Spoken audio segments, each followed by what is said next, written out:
Member member শব্দের বাংলা অর্থ সদস্য, দলভুক্ত ব্যক্তি, অঙ্গ বা অবয়ব। Example 1, he is a member of our local cricket club.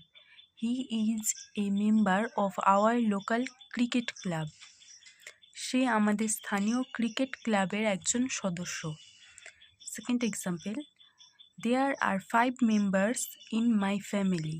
There are 5 members in my family. আমার পরিবারে 5 জন সদস্য আছেন। Third example, She became a member of the parliament. She became a member of the parliament.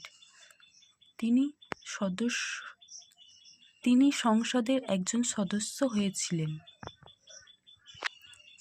Fourth example, Only registered members are allowed inside. Only registered members are allowed inside. কেবল নিবন্ধিত সদস্যদেরই ভেতরে যাওয়ার অনুমতি রয়েছে।